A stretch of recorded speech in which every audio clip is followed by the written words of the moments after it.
अभी देखिए इस पंक्ति में कितनी गहराई छुपी हुई है। वास्तव में दुनिया में हम किसी भी मुल्क की बात करें तो हिंदुस्तान हमारा एक अनोखा देश है। इसको सारे जहां से अच्छा यूं ही नहीं कहा गया है। भारत एक अकेला देश ऐसा है जहां पर हमें चारों ऋतुएं मिलती है। यहाँ सर्दी का मौसम भी हम देखते हैं, गर्मी का मौसम भी देखते हैं, बरसात का मौसम भी देखते हैं। सब जगह ये स्थिति नहीं है। हमारे बहुत सारे दुनिया में ऐसे देश हैं जहाँ सर्दी है तो बस सर्दी सर्दी है, पूरा 365 दिन सर्दी है। कहीं कहीं पर बरसात है तो 365 दिन बरसात है, और कहीं कहीं पर इतनी गर्मी है कि अगर वेस्ट इंडीज में आप देखेंगे तो वहाँ के लोगों का रंग भी इतना काला हो जाता है धूप में। वहाँ पर सर्दी या बरसात बिल्कुल भी नहीं है। तो यहाँ हम ऐसे मुल्क में पैदा हुए, सबसे पहले तो यही उस ऊपर वाले का हमारे ऊपर रहमो करम रहा, हमें भारत देश में जन्म मिला।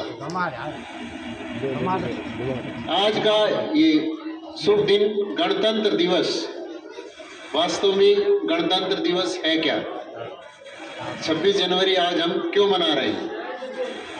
अभी हमारे मौलवी साहब संबोधन में बतला रहे थे बच्चों को कि अब से पहले 1950-1947 से पहले हमारे देश पर अंग्रेजी हुकूमत हुआ करती थी, अंग्रेजी राज यहाँ पर हुआ करता था। लेकिन हमारे बहुत से ऐसे वीर जवान, उस समय के नवयुवक, इस गुलामी के खिलाफ सीना तान करके खड़े हुए, अपनी जान को दांव पर लगाया और अंग्रेजों के खिलाफ उन्होंने बीड़ा उठा लिया कि हमें ये अंग्रेजों को यहाँ से भगाना है, हमें इस भारत देश को आज़ाद कराना है। 20-22 साल के युवक, चाहे उसमें अब्दुल हमीद रहा हो, चाहे भगत सिंह रहे हो, सुखदेव राजगुरु रहे हो, उन्होंने अपने प्राणों की चिंता नहीं की। उनके अंदर केवल एक ही जज्बा था कि हमें इस भारत को अंग्रेजों से आज़ाद कराना है। और जब भारत का एक एक बच्चा, उस समय किसी ने ये नहीं देखा कि ये मुसलमान है, ये हिंदू है, ये चमार है। उस समय केवल सब पूरे भारतवासी मिलकर के सबका लक्ष्य एक था कि हमें भारत को इन अंग्रेजों से आज़ाद कराना है। सबने मिलकर के लड़ाई लड़ी और अंग्रेजों को मजबूर कर दिया कि भारत उनको छोड़ना ही पड़ेगा। और अंत में मजबूर होकर के उन्होंने 15 अगस्त 1947 को भारत को आज़ाद कराने की घोषणा की कि हम आज से भारत को स्वतंत्र करते, आज़ाद करते। भारत देश 15 अगस्त 1947 को आज़ाद हो गया। अब समस्या थी कि इस देश को कैसे चलाया जाए,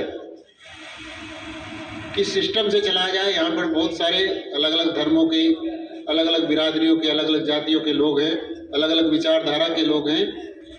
तो तभी एक समिति बनाई गई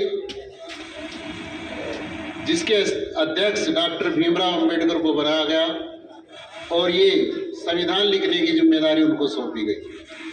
वो लगभग 2 वर्ष 11 महीने 18 दिन हमारे संविधान को बनाने में लगे। संविधान हमारा बनकर के तैयार हुआ और 26 जनवरी 1950 को वही संविधान, वही नियम कानून हमारे देश में लागू हुआ। तो आज हम उसी उपलक्ष्य में इस 26 जनवरी को मना रहे हैं। ये उस शुभ दिन है जब हमने अंग्रेजों के नियम कानून छोड़ करके अपने नियम कानून इस देश में लागू किए। और तब से ये दिन बड़े धूमधाम से पूरे देश में मनाया जाता है। प्रत्येक व्यक्ति खुशी से, उल्लास से इस दिन को मनाता है। हमारे देश में संविधान में धर्मनिरपेक्ष संविधान हमारा बना है। सभी धर्मों को बराबर के अधिकार, बराबर के हक दिए गए हैं। चाहे वो बड़ा व्यक्ति हो, छोटा व्यक्ति हो, किसी के साथ भेदभाव नहीं किया गया। तो हम ऐसे देश में, हमारा देश धर्मनिरपेक्ष देश इसलिए कहा जाता है कि यहाँ पर सभी धर्मों के लोगों को, सभी जाति के लोगों को सम्मान दिया गया है। तो इस शुभ अवसर पर मैं अपने इन नन्हे मुन्ने बच्चों को, समस्त ग्रामवासियों को, यहाँ के स्टाफ को, सभी को हृदय से बधाई देता हूँ कि ऐसा महान दिन हमारे बीच में आ गया है, जिसे हम इतनी खुशी और उल्लास के साथ मना रहे हैं।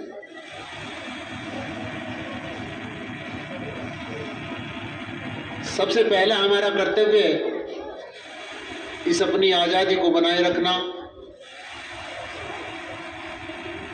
इस देश के लिए, जिस देश से हमें सब कुछ मिला है, यहीं पर हमारा जन्म हुआ, यहीं से, इसी की मिट्टी से हम उत्पन्न हुए अनाज को खाते हैं। तो सबसे पहला कर्तव्य हमारा बनता है कि इस देश के लिए हम अपने प्राणों के बलिदान से भी पीछे न हटें। सदैव अगर भारत को जरूरत पड़े, इस हिंदुस्तान को जरूरत पड़े, तो हम सदैव इसकी रक्षा के लिए सदैव तैयार रहें। ये संकल्प हमें इस आज के दिन के अवसर पर लेना चाहिए। और एक बार फिर से, मन तो नहीं कर रहा आप लोगों के बीच से जाने को, लेकिन अभी समय इजाज़त नहीं दे रहा है, तो ज़्यादा बात नहीं करूँगा। आप सबको एक बार इस महान अवसर पर हृदय से धन्यवाद, बहुत बहुत आभार, बहुत बहुत बधाई। जय हिंद।